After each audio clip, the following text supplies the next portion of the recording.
नमस्कार, आप देख रहे हैं खबर दोपहर। मैं हूं आपके साथ अलीम अतर। शुरुआत बड़ी खबर से करेंगे। खगड़िया से बड़ी खबर आ रही है, जहां पर कार दुर्घटना में 3 लोगों की मौत हो गई है। मृतकों में एक अधिकारी भी शामिल है। उद्योग प्रसार अधिकारी की मौत हुई है। ओंकार भानु की इस दुर्घटना में मौत हो गई है। किशनगंज में प्रसार अधिकारी थे सहकर्मी विनोद शाह की भी इस दुर्घटना में मौत हो गई है। वहीं कार के ड्राइवर की भी इस हादसे में मौत हो गई है। महेश खूट थाना क्षेत्र की यह घटना है। अज्ञात वाहन की चपेट में यह कार आ गई थी और उसके बाद कार अनियंत्रित होकर पानी से भरे गड्ढे में गिर गई। कार में सवार 3 लोगों को पानी से बाहर निकाला गया, लेकिन तीनों की मौत हो चुकी थी। दोनों जो है रिजर्व गाड़ी से आ रहे थे। ड्राइवर रंजीत कुमार है, पटना का है। अच्छा, ये दोनों कहाँ कार्यरत थे? ये किशनगंज में कार्यरत दोनों? हाँ, किशनगंज अररिया वही दोनों जिला जो है अपना देखते हैं। आ रहे थे कहाँ से? पटना से कोई निदेशालय के बैठे थे, उद्योग निदेशालय। रुक करेंगे इस वक्त एक बड़ी खबर की। नालंदा से बड़ी खबर है, जहां कबाड़ की दुकान में आग लग गई। घटना बिहार शरीफ के नाला रोड की है। अचानक लगी आग की वजह से दुकान में रखी करीब 5 लाख की संपत्ति जलकर राख हो गई। घटना की वजह से इलाके में अफरा तफरी मच गई। लोगों ने वारदात की जानकारी फायर ब्रिगेड को दी है। वहीं मौके पर फायर ब्रिगेड की टीम ने कड़ी मशक्कत से आग पर काबू पा लिया है। आग लगने की वजह का खुलासा अब तक नहीं हो पाया है। तो तस्वीरें आप देख सकते हैं, आग कितनी भयंकर थी, किस तरह से धुएं का गुबार यहां से उठता हुआ दिखा। नालंदा की यह तस्वीर है। हालांकि कड़ी मशक्कत के बाद आग पर काबू पा लिया गया। बिहार शरीफ के नाला रोड में यह आग लगी है, जहां पर फायर ब्रिगेड की टीम पहुंची और आग पर काबू पाया, लेकिन इस दौरान काफी कुछ जलकर खाक हो चुका था। करीब 5 लाख की संपत्ति का नुकसान हुआ है।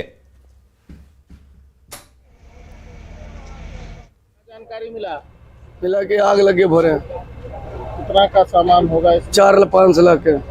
5 लाख का। हाँ। तो कैसे, तुमको कौन सूचना दिया? वो मोबाइल से फोन किए सर, क्या फोन किया कि आपको दुकान में आग लगे, जल्दी आइए। तो हम जल्दी आ गए हैं। क्या चीज का सामान था? मेरा प्लास्टिक कूलर जल गया, कॉपी किताब कार्टून जल गया। हाजीपुर सदर अस्पताल की कुव्यवस्था से एक गर्भवती महिला की जान चली गई। दरअसल हाजीपुर के कुंवारी गांव से एक महिला का प्रसव के लिए परिजन रात में सदर अस्पताल लेकर पहुंचे, लेकिन अस्पताल में तैनात नर्स और चिकित्सकों ने उसका समय पर इलाज नहीं किया और प्रसव से पहले ही महिला ने दम तोड़ दिया। वहीं महिला मरीज की मौत के बाद परिजनों ने जमकर हंगामा किया है। परिजनों का आरोप है कि वो इलाज के लिए अस्पताल के नर्सों से लेकर चिकित्सक तक से गुहार लगाते रहे, लेकिन किसी ने मरीज को नहीं देखा। वहीं हंगामा की सूचना पर पुलिस पहुंची और आक्रोशित लोगों को समझाने की कोशिश कर रही है, जबकि अस्पताल उपाधीक्षक ने मामले की जांच के लिए एक कमेटी का गठन कर दिया है और कार्रवाई का भरोसा दिलाया है। चला देखे अभी दर्द होते थे, क्या दर्द होते थे, क्या दर्द होते थे। ये हाल करते करते में का मजबूरी आ गई। जब लास्ट टाइम आया तो बच्चा हो पला सीट पर ले आया था, बच्चा हो पर सीट पर लग, अब इनका तो दम छूट रहा। मुझे जानकारी मिली है, शीला देवी हमारी बुजुर्ग की है, डिलीवरी के लिए आई थी, बेटी थी, तो उसका सवेरे मुझे मिली है। उन्होंने आरोप लगा रहा है कि किसी को न ठीक से इसका इलाज नहीं किया। मैं जांच दल तुरंत बैठा रहा हूँ, इसको रिपोर्ट आदि सब पे कार्रवाई। और अगली खबर मुजफ्फरपुर से है, जहां कटरा थाना क्षेत्र के पैसौल स्थित एक पोखर से लापता बच्ची का शव मिलने से इलाके में सनसनी फैल गई। स्थानीय लोगों की मदद से बच्ची के शव को पोखर से बाहर निकाला गया। उसकी पहचान स्थानीय नीरज सिंह के बेटी रुचि कुमारी के रूप में हुई है। घटना की सूचना मिलने पर कटरा थाने की पुलिस मौके पर पहुंची और छानबीन में जुट गई है। बच्ची के चेहरे और शरीर पर जख्म के निशान मिले हैं। वहीं इस घटना के बाद लोगों का आक्रोश फूट पड़ा। हालांकि पुलिस ने समझाकर मामले को शांत कराया।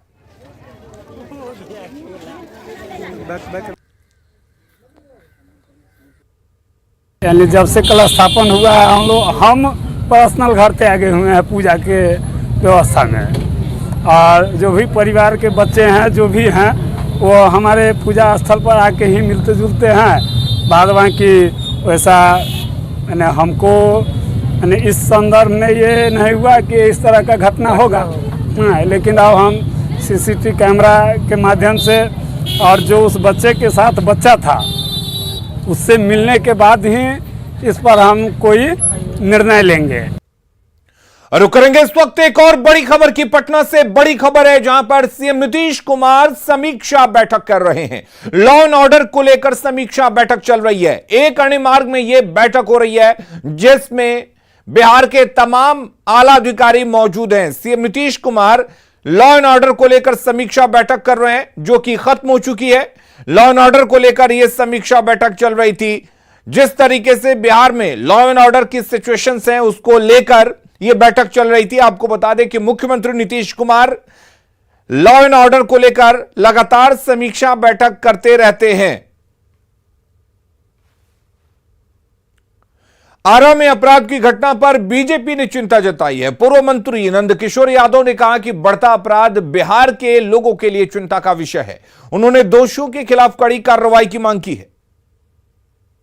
अपराध, बढ़ता हुआ अपराध सबके चिंता का विषय है। पूरे बिहार वासी से चिंतित हैं।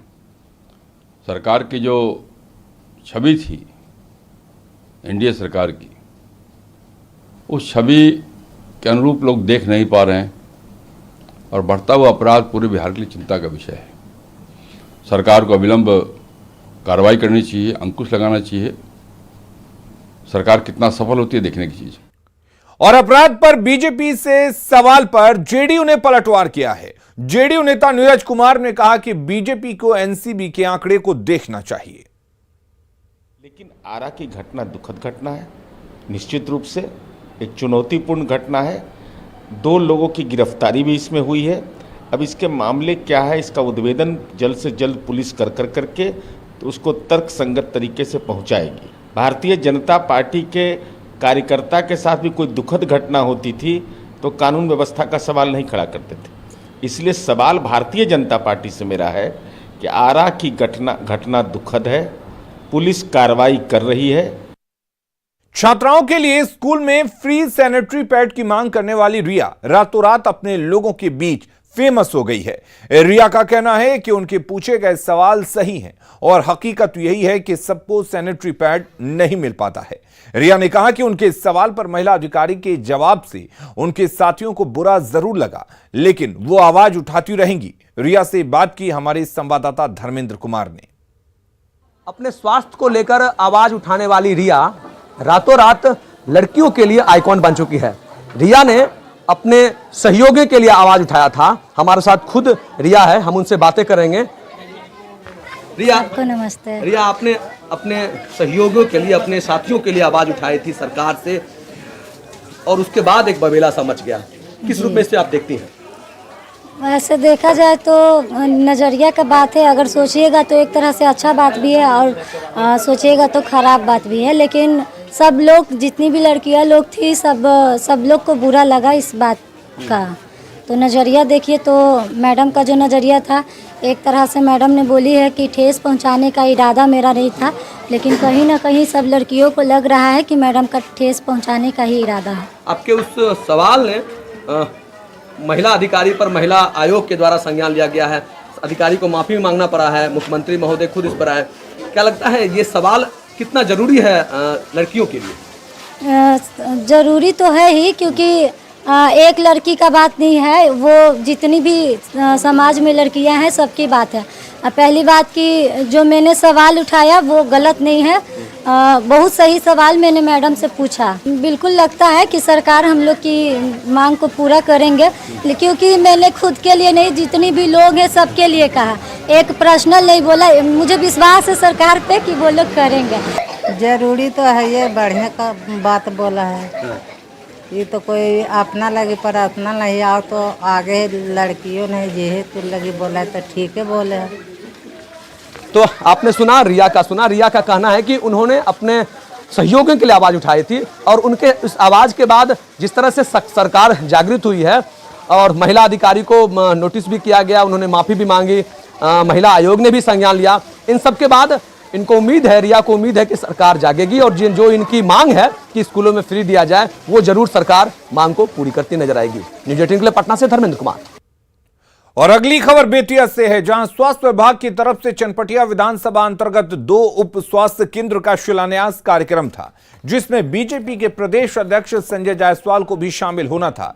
इसकी पूरी तैयारी भी कर ली गई थी, लेकिन जब इस बात की जानकारी पश्चिम चंपारण के एमएलसी सौरभ कुमार को लगी तो उन्होंने इस शिलान्यास कार्यक्रम पर सवाल खड़े कर दिए और आपत्ति जताई, जिसके बाद स्थानीय प्रशासन ने आनन फानन में शिलान्यास कार्यक्रम को रद्द कर दिया और वहां लगे शिलापट को भी हटा दिया गया। शिलान्यास तो विभाग की तरफ से कोई इन्वॉल्वमेंट भी नहीं था, वो सब कंडक्ट यहाँ तक वहाँ पे हमको पहले से भी इंस्ट्रक्शन था, हम पहले से भी शिलान्यास हो चुका है, तो शिलान्यास दोबारा सब कंडक्टर के थ्रू अपना करवा रहा था। हम तो उस शिलान्यास जितना भी हुआ एक दो जगह और हुआ था, तो हमको तो उस टाइम हम नए आए थे। तो शिलान्यास की सूचना आपको नहीं थी? शिलान्यास की सूचना रात में हमको मिली। अच्छा। बांका का एकमात्र अंगीभूत पीबीएस कॉलेज में शिक्षकों की कमी के चलते पढ़ाई बाधित हो रही है, जिसके चलते यहां के छात्र परेशान हैं। कॉलेज की स्थिति इतनी खराब है कि आर्ट्स फैकल्टी के अधिकांश विषयों के शिक्षक ही नहीं हैं, जबकि इस कॉलेज में कॉमर्स की पढ़ाई ही नहीं हो रही है। ये हम नहीं बल्कि इस कॉलेज के विद्यार्थी और छात्र संगठन से जुड़े विद्यार्थी कह रहे हैं। हालांकि विश्वविद्यालय के कुलपति शिकायत पर जल्द निदान करने का आश्वासन जरूर दे रहे हैं। पीबीएस कॉलेज का जायजा लिया संवाददाता नागेंद्र ने। बांका जिला के एकमात्र अंगीभूत कॉलेज पीबीएस कॉलेज के पास हैं और इस कॉलेज में 2000 से अधिक छात्र नामांकित हैं। कहा जाता है कि इस कॉलेज में 8 सब्जेक्ट का मैक्सिमम सब्जेक्ट के यहाँ पर टीचर नहीं है, कॉमर्स की पढ़ाई नहीं होती है और पिछले दिनों यूजीसी के द्वारा पीजी की पढ़ाई का नोटिफिकेशन किया गया था, लेकिन इस सत्र चालू होने के बावजूद भी पीजी की क्लास नहीं हुई। आज यहाँ के छात्रों का प्रतिनिधिमंडल वीसी आए हुए थे, वीसी से मिले, वीसी से इन लोगों ने शिकायत की और वीसी ने आश्वस्त किया है कि जल्द। नागेंद्र, न्यूज़ 18 बांका। ऐसा है कि जो जिस विषय में एक भी शिक्षक नहीं है वो प्रिंसिपल साहब हमको देंगे, है ना। जहाँ पर एक्सेस टीचर है वहाँ से उसको ट्रांसफ़र करूँगा।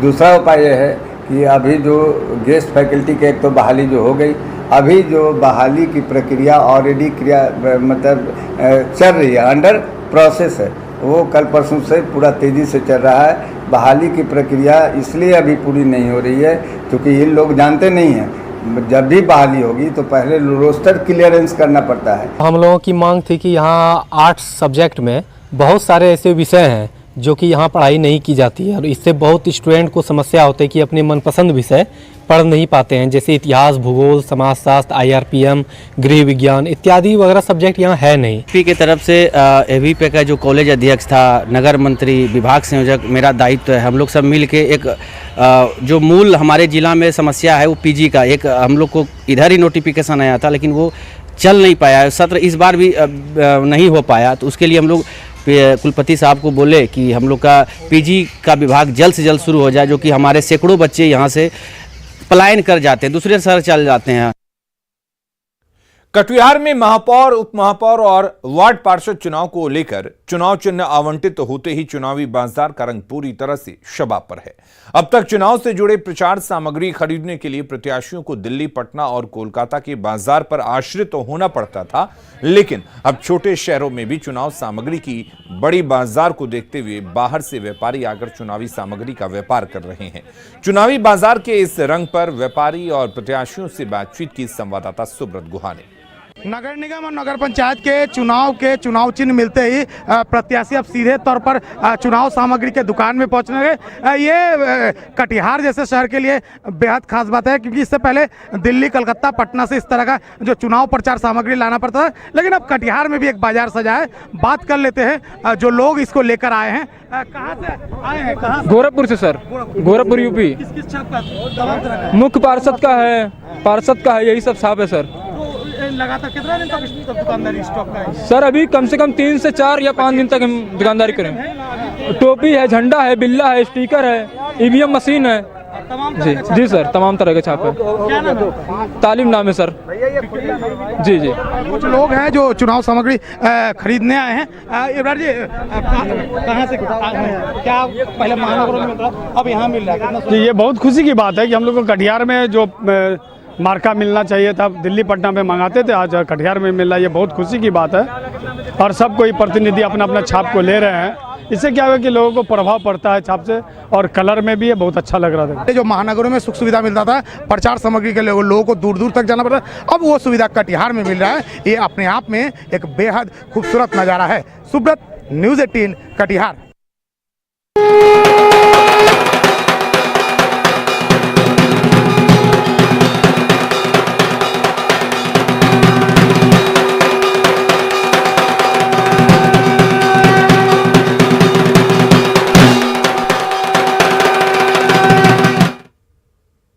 खगड़िया के रोहियार गांव में 52 शक्तिपीठ में एक मां कात्यायनी की मंदिर है। यहां सती के दाएं हाथ की भुजा गिरी थी।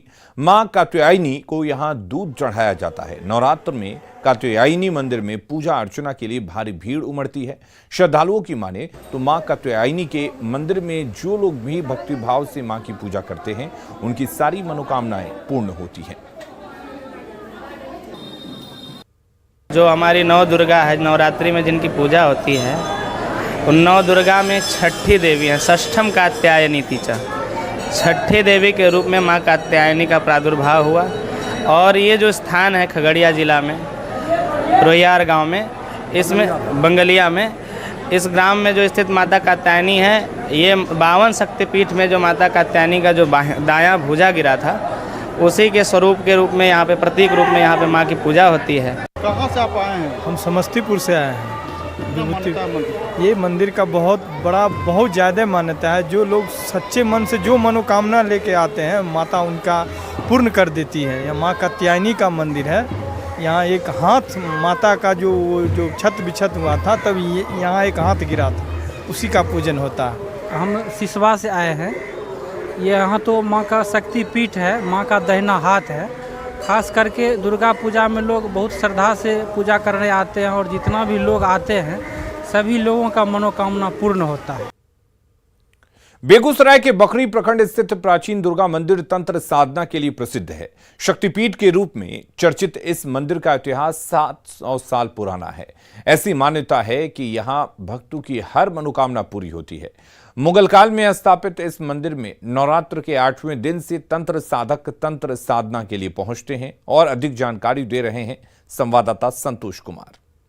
अभी हम खड़े हैं बखरी में, जहां हम दिखाने की कोशिश कर रहे हैं। ये मुगल काल से ही यहाँ जो है भगवती की स्थापना की गई थी।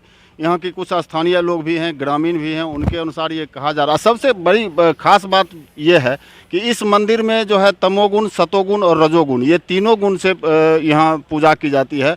इसको अगर शाब्दिक अर्थों में कहा जाए तो यहाँ जहाँ सिसकोहरे की बलि दी जाती है, तो वहीं जीव का भी बलि दिया जाता है। तो ये अपने आप में एक खास बात है, क्योंकि यहाँ पर जो है तीनों जो गुण होते हैं भगवती के, उन तीनों गुण में यहाँ पूजा की जाती है। यहाँ के आचार्य भी हैं, हम जानते हैं इनसे। क्या यहाँ जैसा अपने आप में ये खास है, क्योंकि यहाँ तीनों गुण के हिसाब से पूजा की जाती है, क्या कहना चाहिए? हाँ, यहाँ पर ये कहते हैं कि हमारे भगवती का आराधना 3 गुणों में होता है, सतोगुण, रजोगुण और तमोगुण। इस मंदिर की विशेषता है कि यहाँ पे तीनों गुणों का पूजा होता है और तीनों स्वरूपों का आराधना होता है, और तीनों स्वरूपों का हम यहाँ पर बलि देते हैं। कहाँ कहाँ से यहाँ लोग आते हैं? यहाँ पर ये पूरे मतलब मिथिलांचल के लोग दर्शन करने के लिए यहाँ पर आते हैं। और ये मुगल कालीन ये मंदिर है। ये परमार परिवार अठखुटी का जो है, ये कम से कम आज से बता दें मुगल काल में यहाँ आए थे और उसका यहाँ पर स्थापना किए थे। तब से ये परंपरा ये चला आ रहा है। यहाँ व्यवस्थापक भी हैं। क्या है यहाँ का इतिहास, क्या रहा है, ये आप बता दीजिए। क्योंकि जैसा जानकारी मिला है, राजस्थान से लोग आए और तब से ये परंपरा चल रही है, उनके द्वारा मंदिर की स्थापना की गई थी। जी हाँ, ऐसा है कि यह राजस्थान, हमारे पूर्वज धारनगर एक है, वहाँ पर वहीं से यहाँ आए हैं। और उस दिन से इनकी स्थापना हुई, और उस दिन से ज्यों-ज्यों समय बीतता गया, लोग इनको पूजा जो पहले होता था उसमें होता रहा सब दिन। जो माता का जो भवन है, माता का जो मंदिर है, उसके भी दर्शन करा देते हैं, क्योंकि अपने आप में ये खास है। क्योंकि राजस्थान से परमार वंश के जो वंशज हैं वो आए थे, और जैसा कहा जा रहा है कि मुगल काल से ही में ही इस मंदिर की स्थापना की गई थी। आप देख सकते हैं किस तरह लोग जो है बड़ी संख्या में यहाँ मौजूद भी है, पूजा अर्चना भी कर रहे हैं। और ये तो अभी सुबह का समय है, शाम में यहाँ अत्यधिक भीड़ होती है। माता का ये मंदिर अपने आप में खास महत्व रखता है। यहाँ बड़ी संख्या में श्रद्धालु आते हैं। प्रत्येक वर्ष यहाँ जो है मूर्ति नवीनतम मूर्ति बनती है और पूजा की जाती है। ये तो एक आश्विन मास की बात है, लेकिन यहाँ जैसे स्थानीय लोगों का कहना है कि प्रत्येक दिन यहाँ जो है 2 से 2,500 हज़ार के आसपास लोग आते हैं और पूजा अर्चना करते हैं। तो कहीं ना कहीं कहा जा सकता है कि ये मंदिर जो है बखरी स्थित जो पुरानी दुर्गा मंदिर है, ये अपने आप में एक खास महत्व रखता है। और जो है कहा जाता है कि यहाँ जो भी मनोकामनाएं मांगी जाती हैं वो पूर्ण होती हैं। संतोष कुमार, न्यूज़ 18 बेगूसराय। और खबरें लगातार जारी हैं, आप बने रहिए न्यूज़ 18 बिहार झारखंड के साथ।